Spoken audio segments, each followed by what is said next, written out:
For all those who don't know us, we are PEP.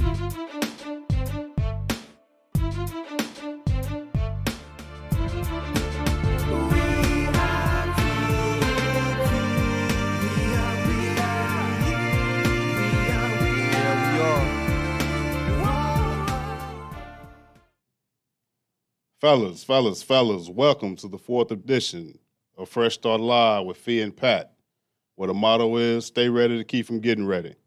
I'm Pat, a.k.a. Did he really just say that?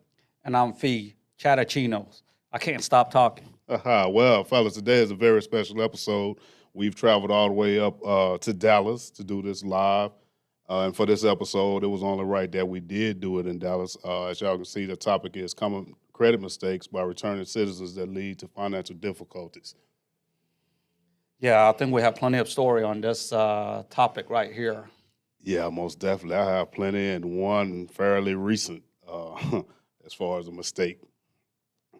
And it's actually a mistake that I didn't directly do that impacted my credit, and it was divorce. Upon divorce, I found out that there were so many credit cards in my name that I knew nothing about. Didn't apply for, but they were in my name, so I was financially responsible for that. So how many points would you ding from that issue? Almost 300. 300. That's almost like half points. of what normal people have. By the time I discovered what was going on, I think my credit score was like 382. Wow. And it's taken me actually 2.5 years. Do you know that bad credit score is affecting all kind of aspect of life? You know, from buying a car, buying a house, renting, even employment. Yeah, I'll take you one even better. Shot my car insurance up from $90 to $140. Because of credit score. Because of my credit score. Wow. You know that credit score is almost the last thing in people's mind when they get out of prison?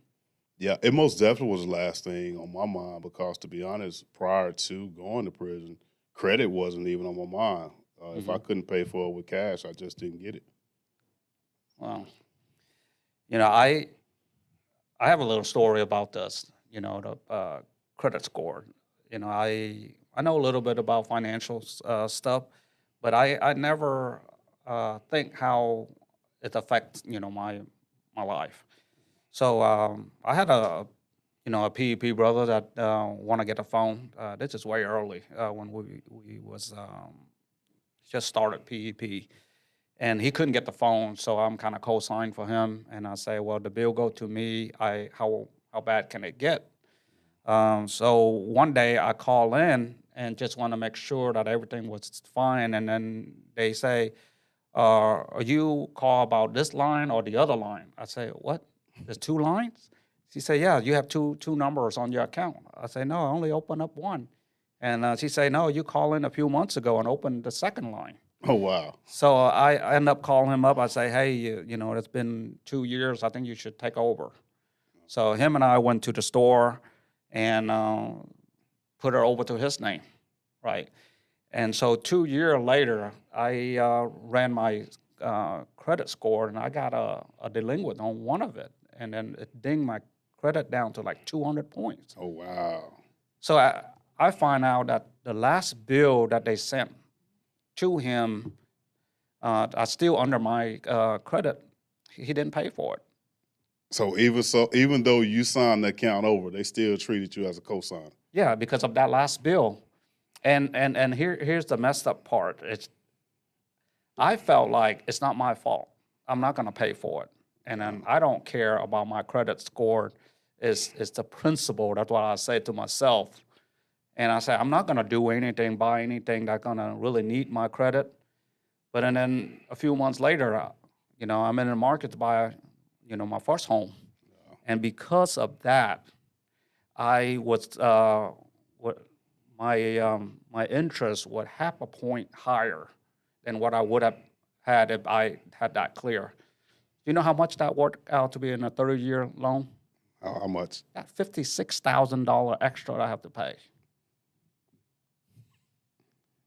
So that was kind of my mindset as well. And if you thought about if that was your thought with a cell phone bill, imagine discovering that you had almost $50,000 worth of debt in your name. My first mindset was, I'm not finna pay this. So I went to calling people and this, that, and the other, and it was like, you know what? That's your word against what we have right here. And I just reached a point to where I say, you know what? It's not my fault, but I'm in a position where it's my responsibility. And I think one of the key factors that I learned more than anything was always be aware of what's on my credit report. Because had I've been checking my credit report as I should have been, then I would have saw new account opening. I would have saw all of this, but it's kind of like, you know what, it wasn't that serious to me then. But after the fact, it was very serious. So it took us a while to really be a good custodian of our credit score. Yeah. But for the news guys that coming out, it's like those guys that I just said, credit score is the last thing on their mind. How can these guys stay focused on it when they're first getting out? How can they take it a little bit more seriously? So all of these questions here, I think are going to require a professional to really answer this and kind of help the audience kind of think through this thing, right? Yeah, that's why we had to come to Dallas. So what one of the mistakes that you see guys continually make when they first got out? Getting in a rush for a vehicle. What's the highest interest rate have you ever seen? 24%. 24% for a used car. Yeah. Oh. For a used car that's probably 6 months from dying. I think most of the guys, they're in such a rush until they really don't process what it means to pay 24%. They don't never factor in their head, for every dollar that I owe you, that's 24 additional cents that's compounding that I'm going to pay you. So I bought a new car about a couple years ago, and they quoted me 1.9% interest. I got up and walked out. And they called me back for a 0% interest. Look at God. He'll do it. All right. And I do sympathize with those guys who justify for the 24% interest because, they have to wake up early, go sit at the bus, and then catch the bus, and then wherever they get to, and then when they go home, they have to wait for some more time to catch the bus to go home. So every day they wasted at least 2, 3, or 4 hours on transportation. So I think they justify for, okay, if I pay 24% interest, I'm saving 2 or 3 hours every day. And if I'm making, $10 an hour, I'm actually saving $20, $30, or $40 every day. I can relate to that, and like you say, I can empathize with them. The part where I stop empathizing with them is when I look at they have a life caddy who's advising them that's not a good thing to do. And creating a plan, like one of the things we've always done with the guys, have a transportation plan. You got that plan, stick to it. I know it's easy temptations to, man, I got $3,000 in my pocket. I ain't got to keep riding this bus. Now the way I feel about the bus is different than when I just had a bus card. A bus probably take you from point A to point B, where you need to be. But then once you have a vehicle, you're not going to go from point A to point B. You're going to go to point, B and a half or whatever it is, and then that B and a half going to cost you to spend a little bit more money. Yeah. And actually, justify saving the time, end up costing them more money in the end. That $200 that I factored, I'm saving a week in gas by getting a vehicle. Like you say, I'll spend it not only on gas where I save in time, but I'm spending it on food I wouldn't go get. I'm spending it on going places that convenient with a vehicle that I wouldn't be going. So where I was saving $200 riding the bus, now I'm spending $600 because I have a car. Yeah. And the crazy part now, what happens next month when something major breaks down on this car? Mm-hmm. All right. Well, if you watching this right now, because if the title, brought you here, and then we'll have a good show for you today. Yes, sir. You don't have to take Pat on my word for this. We'll have a real professional that's going to give you a real good point. So, but before we go to him, it's our reconnaissance mission of the week. Fee, I keep telling you, it's blind date time. All right. Contestant number 1 is Eric. And you probably met him last week. He was the featured guest of last week. He's a 9-year veteran, husband, good father, and a real estate agent with a felony. And subject number 2 is Brendan. He has been released a little more than 2 months, and he's navigating the streets of Austin as well as helping us with our transition in Austin. And I believe Eric know that we're going to air this in Dallas. I think he dressed appropriately for this. So let's see what he have to say. Edison? Hey, what's going on, PP? This is Eric Vega, Class 16 graduate, a.k.a. Sweet Brown Butter. I can't believe it's not butter. Making this video today, Pat asked me to come down to the halfway house down in Austin to pick up a brother the other day, so I went by and I scooped up Brandon Greco, and we went out and had some lunch. We were supposed to hang out just and have some lunch. We ended up hanging out for about 2-3 hours.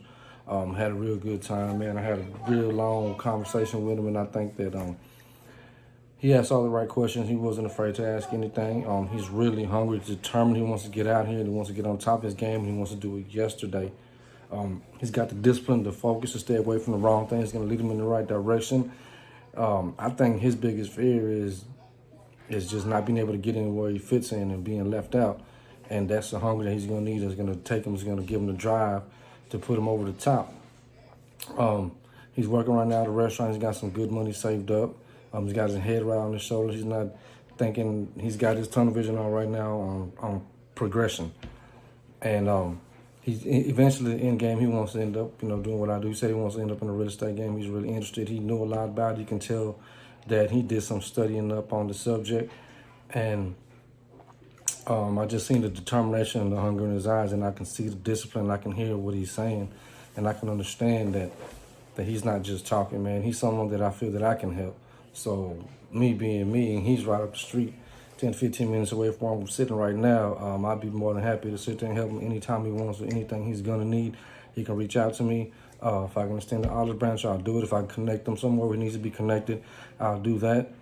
We talked about a couple of business ideas he had, and I actually told him, me and my broker, I introduced him to my broker, my real estate broker, and he was really appreciative of that, and he soaked in everything like a sponge.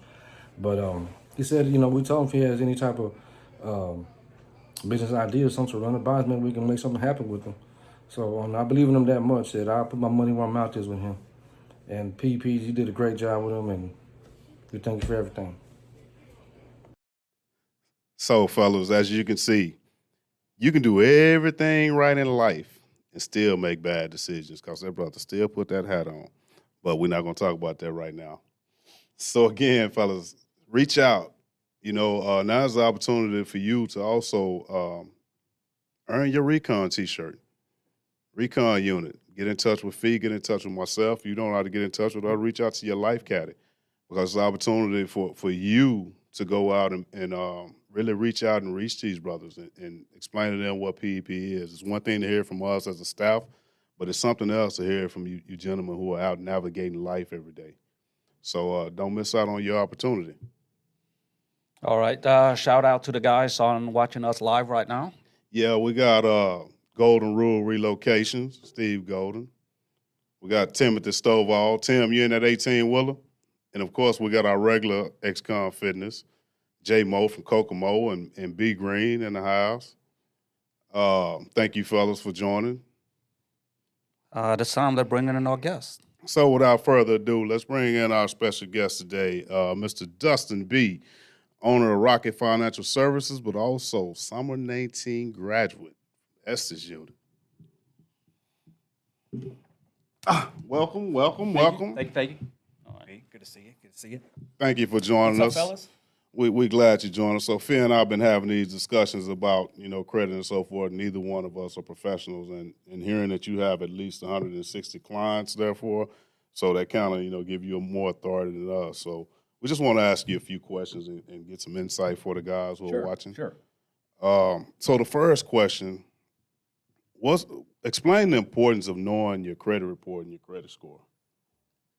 and it's hard to explain it and put the correct amount of weight on it. You know, as you guys seen, whether it is, you know, buying a home, getting a cell phone, the interest rate you get on a car, virtually everything in your adult life will be connected to your credit in one way or another, right? And the reality is that no matter how much you make, no matter what kind of income you have coming in, if you don't have good credit, then the financial world believes you're poor because that's your financial reputation. And so when you are thinking about you know, leveling up in life with a car or a house or whatever it is, you can't do any of those things if you haven't already worked on your credit, and it takes time. So it's much better to, you know, just hit the ground running and start working on it right away. So if guys was in prison for, you know, a long term, and when they're coming out, they go on Credit Karma and trying to check the credit score, and we ask them, what is your credit score? And they say, I have no credit score. They say Credit Karma say they have no credit score. What does that mean? Normally what that means is most things on your credit report, as you guys know, will fall off after about 7 years. So if there hasn't been anything currently reporting, especially for Credit Karma, it will really be within about the last 2 years, then you may not have a score. That doesn't mean there's not anything on your credit file, but currently you're just not, the credit bureaus aren't reporting a score for you. But it's still good to really go in and pull a credit report from, you know, annualcreditreport.com or one of those places, because they will show you the last 7 years and you can really kind of see what's on there. Okay, for those guys who have no credit score, what are the things that they have to do? 3 things, 4 things? What do you have to do, and do they have to do it in that order? Okay. So they would be the same answer if you were to ask me, guys that were only in for 2 years, what guys are only in for 3 years. The first thing is to really kind of embrace that fresh start mentality, which is to have a plan and do something different than you did before. Because, you know, like Pat said, not a lot of us were really focused on our credit and focused on our finances before we went to prison. So that has to change, and you have to come out with a plan and, you know, reach out to someone who may be able to help you out. You need to definitely be adding positive credit, and that does not mean to go into debt, right? I'm not big on adding debt, and you have to use a little bit of innovation, but there are ways to add positive credit without going into debt. I have a lot of clients that have recently been released, and they're, you know, they very enthusiastically want to get some of the negative stuff off their credit, but they're very hesitant to add positive credit and add positive lines of credit to their credit report. And a lot of it is, you know, they're gun shy. They had, money was kind of a thing for them back in the past, and they don't want to fall into those traps again. But if they don't do that, what happens is these guys get out and they spend 6 months, 8 months, 10 months, they're working hard, they're saving money, and they're doing all the right things. They're making all the right moves, but then they go and try to buy a car, and interest rate's gonna be 24% or something like that, because they didn't just take the steps right there in the beginning to start adding some of that positive credit. Because positive credit is going to create your ceiling, right? You have to have. What are the positives? So positive lines of credit are going to be trade lines, like revolving credit for credit cards, installment accounts like a secured loan, or like a credit builder loan. And you can add those, and you know, you're going to get your money back at the end of that. Or that credit card is going to graduate into a unsecured credit card, right? And you're going to get your money back from that. But you can add those things for as little as $200, and it will report every month, and it will start establishing that positive history for you. Is that through the bank, or is it? There are a lot of companies. You can do it through the bank. There are other companies that are set up and designed to specifically help people that are getting out, that are just establishing credit for the first time, to add that history on there without it being too cost prohibitive. So you don't have to go to cons and get furniture. You don't have to go and to Fingerhut and get all these high interest rate lines of credit in order to establish that credit. You can do it within your budget from the moment you get released. From the moment you step out, you can start taking the moves as long as you fit them in your budget, right? So if you use that card, you pay the complete balance when you get it? What I would tell you to do is to pay micropayments, right? So every time you get paid, pay off whatever the balance is, right? Okay. And that'll do a couple things. That will make sure that you never miss a payment.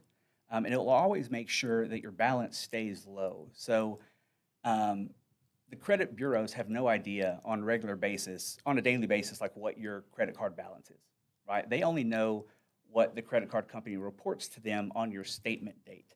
And so if you're continually making moves and once a week just paying $25 or whatever it is, you'll continually be knocking down the balance, but it will always be a lower balance than if you waited till you got the statement to pay it off. But yes, pay it off every month, but you don't have to do it all in one whack. You can break it up in different payments. So some of the guys that when they get out, like you say in the beginning, that they are facing some of the obligation before they went to prison, delinquents and all of that. Is that what your service is providing to these guys, how to address these things? We do some of that. We do the negative removals. We deal with the credit bureaus and creditors to remove some of that information off. We also provide, specifically for guys that are fresh getting out, we also provide those good, affordable, within your budget resources for you to add that positive credit, right? I've had several guys that have gotten out, PEP guys, that we've worked up to a 700 credit score within 8 months, 10 months, 12 months. So it's possible, but you have to have a plan, you know, and you really, the earlier you start, the better it is. And it's just one move that you have to add on to your monthly playbook for how am I going to improve myself every month and how am I going to be taking steps to get where I want to go in the future. So that's basically a rule of thumb to maintaining a good credit once you reestablish it. Is that, yeah, so that's definitely, well, I honestly think it comes down to more of what you were talking about, which is monitor it, know what's on it. You know, there's Credit Karma, there's all sorts of free resources out there. You definitely want to know if someone is opening up accounts in your name. And identity theft is really prevalent from guys that have been gone where, you know, there's accounts and loans and payday loans that have been taken out. So if people have your information, right, that monitoring it and just knowing what's on it is a super important thing. You know, that and, you know, just making sure you're paying your bills on time. The auto pay, like we were talking about earlier, you can put your credit cards and your loans on auto pay, you know, not for the whole balance, but just for the minimum. And it will ensure that you never miss a payment. And I tell all of my clients, if everyone had their bills on auto pay, then I would have far, far fewer clients because that's the number one thing that, you know, a bill gets paid late and then it may happen a couple times and it gets charged off. And a charge off is a very different animal than a late payment, right? And things just start to snowball because life happens and things get busy and these guys are out there trying to build a life and build a family and just improve and make sure they don't do anything that, you know, put them in a situation that they were at before, and things happen, right? So auto pay, having a good solid credit monitoring service, you know, those types of things will pay off dividends for you in the future. Cool. You know, people saying that, you know, the rich getting richer, you know, it's like the rich know how to manage their credit. Therefore, they're getting paid less for whatever they buy, Yeah. right? You know, as like I say, you know, if you know your credit score, you can go buy a brand new car and then pay 0% interest. And then, you know, when you don't know your credit score, you're going to pay 24%. Exactly. And then that's why people say the rich keep getting richer and the poor getting poorer. It's really not true. The knowledge of credit score will set you apart, right? Yeah, I think, you know, a lot of what Pat was talking about is that a lot of what we're seeing with guys is that they're having difficulty controlling that lifestyle inflation, right? So they get out and they're making moves maybe a little bit too fast, right? They don't want to take the bus anymore. You know, but so they'll go to a buy here, pay here lot, and they'll pay like, so, hey, I get 0 interest, you know, on this. Yeah, but he charged you $4,000 more than the car is worth, you know, so he's really charging you 25% interest, right? Or 50% interest, that kind of thing. And the most successful guys I know out there right now got out, they saved up $1,500, and they went and bought a cash car, and a lot of them still drive it today because they found the right car and they paid it off and they changed the oil on it. And really, you know, if someone were to hand you a cash car the day you got out, right, and you didn't have to worry about the bus, then that would solve all your problems. So you don't have to go and finance a car for 19, 20, 24% interest, get what you need, because your first year needs to be completely focused on setting yourself, your financial future, mentally, physically, emotionally, with your family, spiritually, setting yourself up for everything you're going to do after this, right? You don't have to get back to everything you had before you got locked up, right? Yeah, that's a golden advice right there. Yeah, it I mean, is. you're not locked in a cell. No one's throwing your breakfast on the floor in a brown bag. So anything outside of that, praise God, praise God. And so, how can I be a wise steward of this first 12 months and set myself up for financial success for the next, 12 years, 24, 48 years, right? And you can do it in 12 months. Yeah, Man. normally in this, I'm sorry. I I was just want to say saying, normally it's been a we word. every segment we're celebrating something. We're celebrating our guests. But I guess we have actually, this is like more than tenfold celebration, because when you're helping especially PEP guys repair their credit, their life is celebrated. So Yes. right now we're actually celebrating you, that you're helping a lot of PEP guys in this one. Man, I love it. Like I've had a lot of guys, ask me, hey, what are you doing for PEP? What are you doing for, or they'll tell me, hey, I'm going to get out and I'm going to do this for PEP.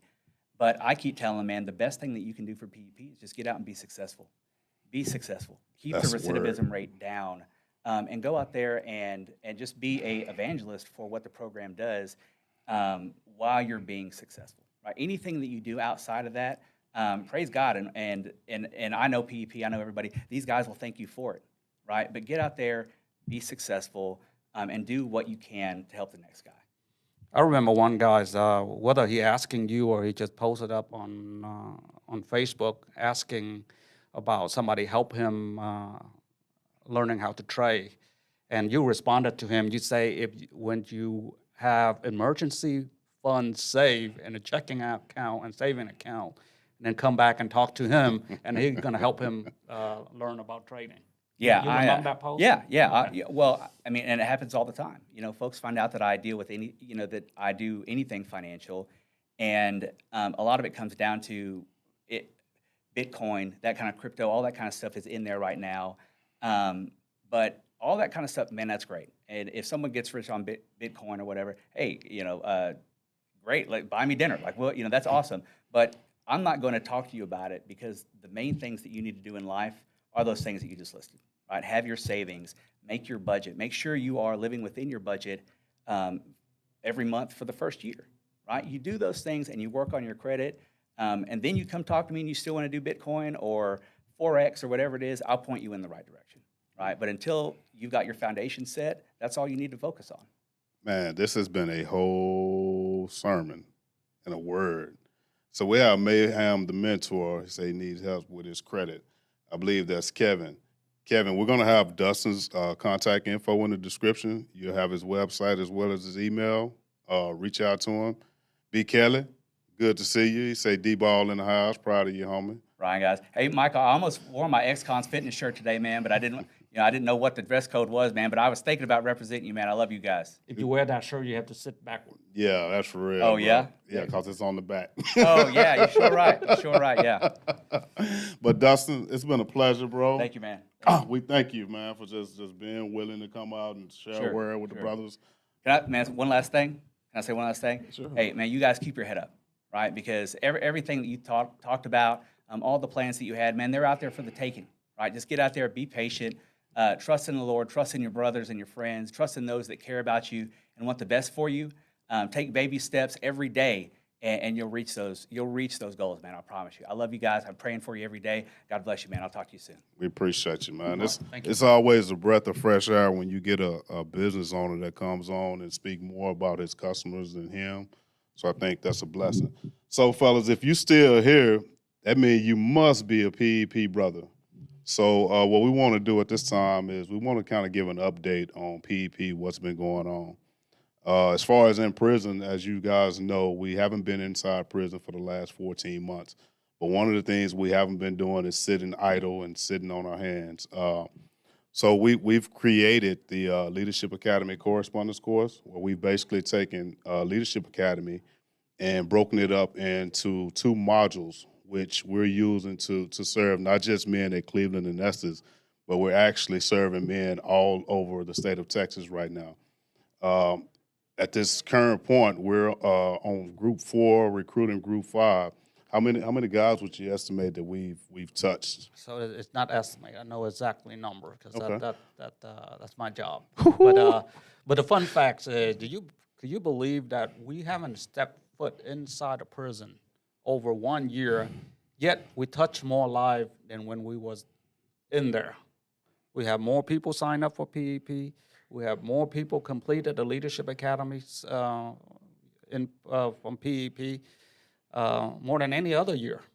Wow, that's a blessing within itself, and not just leadership. Oh, how many? Would you say? You say you were gonna tell 800 started. 800 in a year. Oh wow.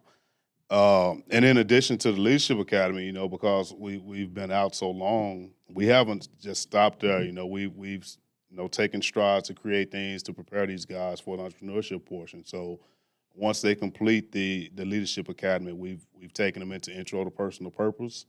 From there, we've dove into the 4-box assignment, which is basically checking feasibility, and from there, we have the guys sending in market research requests. And this has also allowed us the opportunity to kind of bring our executive volunteer pool back into play with us and get them involved as we go through this process. So the heavy lifting was inside the unit was done last year. So, we was able to pivot, change the way we were doing things and touch more people in there. Now the hard part is those guys are coming out. We have more guys that are coming out now to the transition house and to our service area than the guys that have gone through the entire program inside. And these guys are different. They know a PEP. They have worked through the entire workbook, understanding what PEP is about, and they actually share it with their family because, we have guys that share in letter that their mom wrote them, and actually their mom is going through the same process that we work with them, finding her purpose. All the things that we were teaching him, his mom is doing the same thing. But the real issue right now is these guys, they don't feel PEP. No. They just don't know PEP the way that the guy went through PEP from inside. So we got to replicate some of these things. No.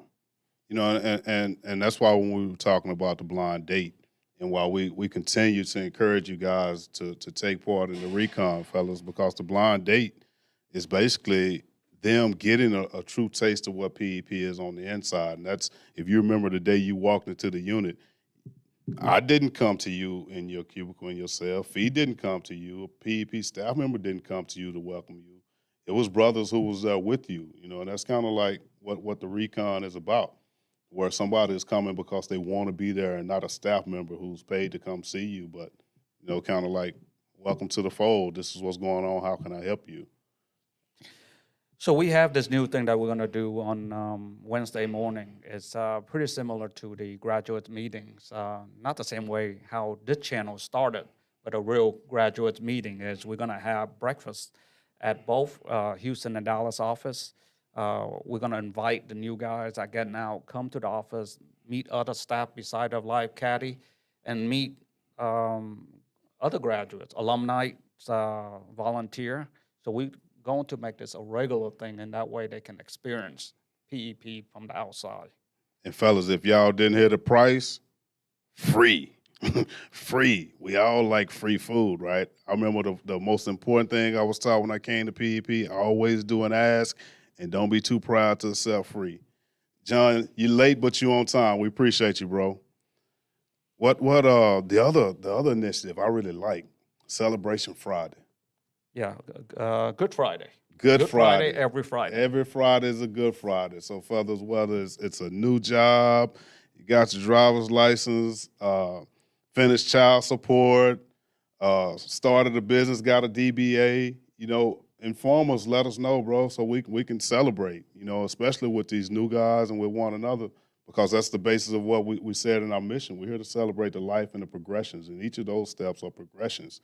So don't hesitate to reach out and let us know when you have a success in your life so we can celebrate you. And plus, again, free food maybe. Yeah, stop by the office on Friday. If you got something for us to celebrate, just stop by and let us know. Even though I shouldn't be celebrating so much, you know. But I think one thing I want you to share with the fellas that you was kind of sharing with me, man, and I thought it was just so cool. But your proposal for graduate donations. Yeah, so we have a really strong group of graduates that donate to PEP regularly, and some donate in $5,000-$6,000 every year. And of course, all of those money is going to the general's operating fund, and that to be used in anywhere in PEP. But the proposal is what we're going to do with this pool of money is we want to use half of it to invest it in Entree Capital, which is a subsidiary of PEP loaning money to PEP graduates' businesses.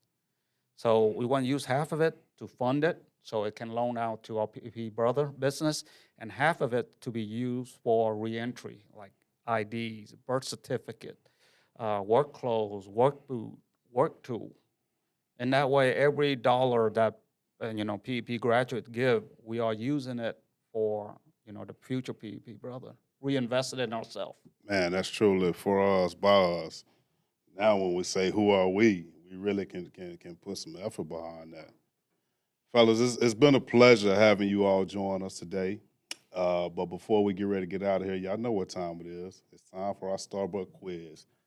And I'm thinking because we are here in Dallas, it's only right that our trivia has some ties to Dallas. So how many guys do we have online right now, Ed? All right, so everybody except for PEP staff. This is the question. What was the original name of the O'Brien House? First person to answer that, I'm going to shoot you $5 through Cash App, Zelle, Starbucks, however you get it. Let's go. So it's kind of like Cleveland. Now it's a Bell Unit, right? So the Massey House, yeah, kind of like Cleveland, which is now the Bell Unit. Everything was something before it became something. Nobody won't try. The Massey House, that's in Katy, Texas. Nobody won't just take a shot at it. XCOM Fitness, I know you just over there dying, so I tell you what I'll do. If nobody answers in the next 30 seconds, we'll let you answer. J-Mo, you owe me $5. David Flores, you owe me $5. All right, so J-Mo Sparta for y'all, Casablanca. If y'all want to go for double or nothing, not this week. We'll do it next week. So again, we thank you guys for joining us. And as we say, we're on a mission to celebrate 1 million stories. And after tonight, we're one closer to that goal. But before we get out of there, also, man, I want you to keep in mind, freedom demands responsibility, but responsibility demands accountability. So until we meet again, Dallas has been fun, but peace. See you in Houston next week.